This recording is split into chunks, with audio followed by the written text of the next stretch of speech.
করার পারে না। আপনি তাদের মাইকে কেন সমালোচনা করে সমালোচনা কেন সমালোচনা কিসের আপনার সাথে ফাজলামি করেন? ফাতে অত ভালোভাবে করতে করতেন এইভাবে কথা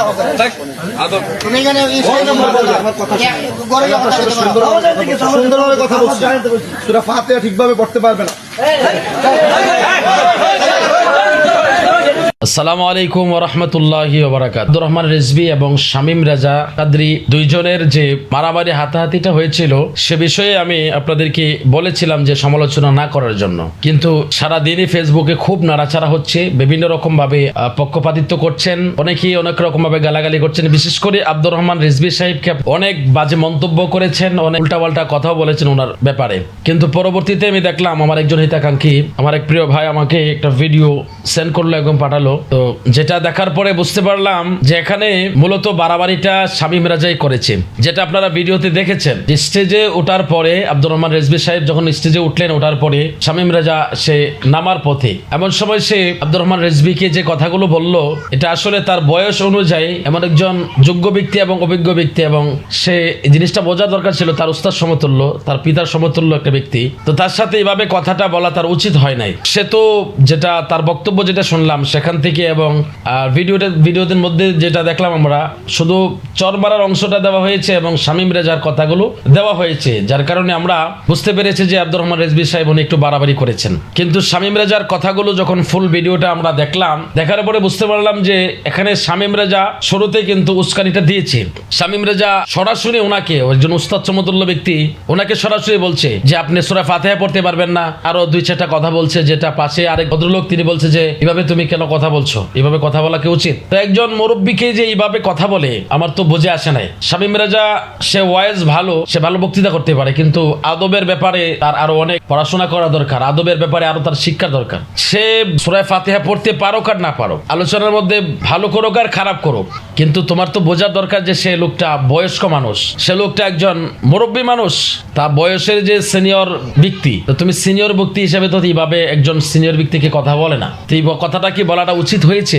উচিত হয় নাই। তা আসলে কথা হচ্ছে, কেউ যদি অন্যায় করে, অন্যায়ের বিরুদ্ধে আমরা সবসময় সোচ্চার ছিলাম, এখনো আছি, কিন্তু মূল বিষয়গুলো যদি না জেনে একজনকে সমালোচনা করি, আমি কিন্তু শামীম রেজার পক্ষ নিচ্ছে না, আব্দুর রহমান রিজভী সাহেবের পক্ষ নিচ্ছে না। দুজনই আমাদের দরকার, দুজনই আমাদের সুন্নি জামাতের লোক। কিন্তু মানুষ কি বলছে, আমি দেখলাম যে আমি সকালে লাইভ করার পরে আমি আমাকে একজন দেখাচ্ছে যে দেখেন ভিডিওতে মানুষ কি লিখছে, যে দুইজন জিলাপি নিয়ে লেগে গেছে, তা আরো বাজে বাজে মন্তব্য করতেছে, বাজে বাজে কথা বলছে। তো এতে করে তো আহলে সুন্নাত ওয়াল জামাতের ইমেজ নষ্ট হচ্ছে। তো এটা শামীম রেজা, তুমিও তো ঘরের ভিতরে হুজুরকে বলতে পারতা, হুজুর আপনি এইভাবে কেন কথাগুলো বললেন, আমার মা অসুস্থ ছিল, আপনি কেন এটা নিয়ে মিথ্যাচার করলেন, বা আপনি সুন্দর করে বুঝাইয়া বলতে পারতো। উনিও ঘরের ভিতরে শাসনটা করতে পারতো, কিন্তু দুজনেই কিন্তু মূলত এখানে অপরাধী। কিন্তু মূল অপরাধী আমরা যতটুকু বুঝতেছি ভিডিওতে, মূল উস্কানিটা কিন্তু শামীম রেজাই দিয়েছে। শামীম রেজার উচিত ছিল ঘরের ভিতরে জিজ্ঞাসা করা, কিন্তু সেই স্টেজের মধ্যে এভাবে সরাসরি একজন মুরব্বীকে এভাবে কথা বলতে পারে না।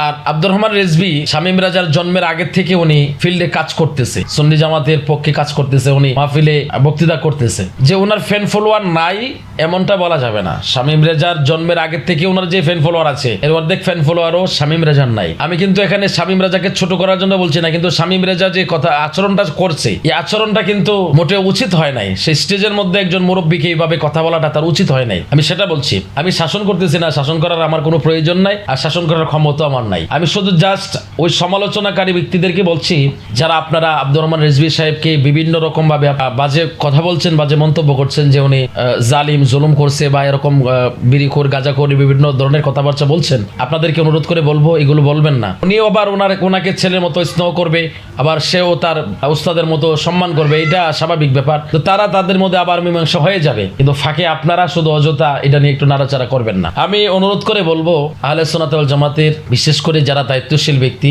আপনারা এই বিষয়টা একটু দুইজনকে একটা সমাধানের ব্যবস্থা করে দেন। এইতে করে কিন্তু মোটামুটি কাদা ছোড়াছড়ি অলরেডি শুরু হয়ে গেছে। আজকে রাত্রের মাহফিল থেকে জানি আরো কত কাদা ছোড়াছড়ি হয়, যেহেতু গতকালকের ভিডিও ছিল সেটা, আজকে সারাদিন সেটা নিয়ে নাড়াচাড়া হয়েছে, কিন্তু আজকে রাত্রের মাহফিল থেকে তো অবশ্যই কাদা ছোড়াছড়িটা করবে, এটা তো হওয়ার স্বাভাবিক। হ্যাঁ, এটা হবেই, যতটুকু আমরা বুঝতেছি। তো আমরা অনুরোধ করে বলবো আপনাদেরকে একটু দ্রুত আপাতত ফোন করে দুজনকে আপনারা একটু শান্ত করে দেন, একটু সমাধানের ব্যবস্থা করেন, সমাধানে যাতে যায়। শামীম রেজাকেও বলবো, এটা মোটামুটি শামীম রেজারাও কিন্তু এটা এখানে ভুল আছে।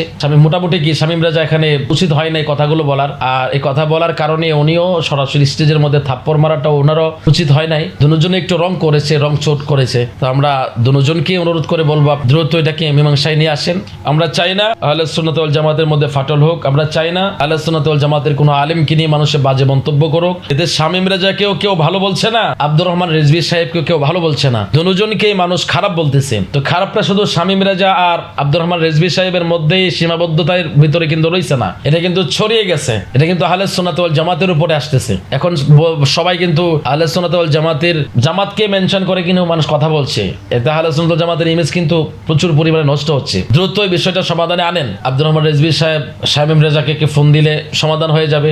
শামীম রেজা আব্দুর রহমান রিজভী সাহেবকে ফোন দিয়া 2-4 কথা বললে সমাধান হয়ে যাবে। তো এটা যেভাবে করারও দরকার আপনারা একটু প্লিজ একটু দ্রুত করেন। আমরা চাই না যে আহলে সুন্নাত ওয়াল জামাতে কোনো আলেমকে নিয়ে কেউ বাজে মন্তব্য করুক। আর যারা মন্তব্য করতেছেন ভাইয়েরা, আপনারা জিলাপি নিয়ে মারামারি লাগছে, বিভিন্ন ভাবে আপনারা কটূক্তি করতেছেন, প্রোপাগান্ডা ছড়াচ্ছেন। আপনাদেরকে বলি এটা তো কোনো ধূস না। আপনারা যে সমস্ত কর্মকাণ্ড করে বেড়াচ্ছেন, আপনাদের ধূসগুলো যদি আমরা তুলে ধরি মুখ দেখাতে পারবেন না। ওরা তো কোনো বিডির সাথে ধরা খায় নাই, ওরা তো বলৎকারীর সাথে ধরা খায় নাই, ওরা তো মসজিদের মধ্যে আকামরত অবস্থায় ধরা খায় নাই। হ্যাঁ, স্বাভাবিক এটা কথার কাটাকাটি হয়েছে, ফাঁকে উনি মুরব্বী মানুষ হাত পায়ে ফেলাইছে। তো এটা তো স্বাভাবিক সিম্পল বিষয়। এটা নিয়ে যে তোমরা এতটা মাথা চাড়া দিচ্ছ, হ্যাঁ, জিলাপি নিয়ে মারামারি করতেছে, দুইটাই ভণ্ড, দুটোটাই গাঞ্জাখোর, দেখো জিলাপির ভাগ কম পড়ছে এই জন্য শুরু করছে, এই সমস্ত কথাবার্তা বলতেছো। তো তোমাদেরকেও বলি এক মাকে কিন্তু শীত যায় না, অতএব একটু সতর্ক হও, একটু সাবধান হও। অন্যের মন্দ দেখে যারা নাচানাচি করে তাদের দিন কিন্তু ভালো যায় না। আপনাদেরকে বলি সংযত হন। আপনাদের যে দুর্গন্ধ রয়েছে, আপনাদের শরীরের দুর্গন্ধ এমন দুর্গন্ধ যেটা প্রকাশ হলে পরে সমাজে মুখ দেখানো যায় না। আহলে সুন্নাত ওয়াল জামাতের লোকেরা এই সমস্ত কুকর্মর সাথে তারা জড়িত না। এটা স্যাম্পল একটা বিষয়, তারা কথা কাটাকাটি করেছে। এখানে এটা নিয়ে আপনাদের এত মাথা কামানো কে বলেছে আপনাদেরকে? এত মাথা কামাইতেন, এটা আমাদের বিষয়। আমাদেরটা আমরা কিভাবে সমাধান করা লাগে সেটা আমরা বুঝবো। এতে এটা তো কোনো দিন ধর্মেরও কোনো ক্ষতি হচ্ছে না, কোনো দলেরও ক্ষতি হচ্ছে না, কোনো মাযহাবেরও ক্ষতি হচ্ছে না, কোনো মানহাজেরও ক্ষতি হচ্ছে না। এটা একটা স্বাভাবিক বিষয়, কথা কাটাকাটির বিষয়, এটা সমাধান চলে আসবে। তো আপনারা কেন এটা নিয়ে জিলাপি নিয়ে বন্টক নিয়ে শুরু করেছেন? বাগাবাগির মধ্যে শর্ট পড়ছে, জিলাপি নিয়ে টানাটানি করতেছে, এই সমস্ত কথাবার্তা কে বলছে আপনাদেরকে বলার জন্য? আমি বলবো আব্দুর রহমান রিজভী সাহেবকে শ্রদ্ধার সাথে বলবো, শামীম রেজাকেও বলবো, প্লিজ ভাই আপনারা একটু দ্রুত এটা একটু সমাধানে চলে আসেন, আর কাদা ছোড়াছুড়ি করবেন না। আশা করি আজকে মাহফিল থেকে আপনারা একজন আরেকজনের উপরে কাদা ছোড়াছুড়ি এটা করবেন না। এটা দ্রুত সমাধানে চলে আসুক। আমরা চাই আহলে সুন্নাত ওয়াল জামাতের কোনো আলেমকে নিয়ে কেউ যেন আর বাজে মন্তব্য না করতে। আসসালামু আলাইকুম ওয়া রাহমাতুল্লাহি ওয়া বারাকাতুহু।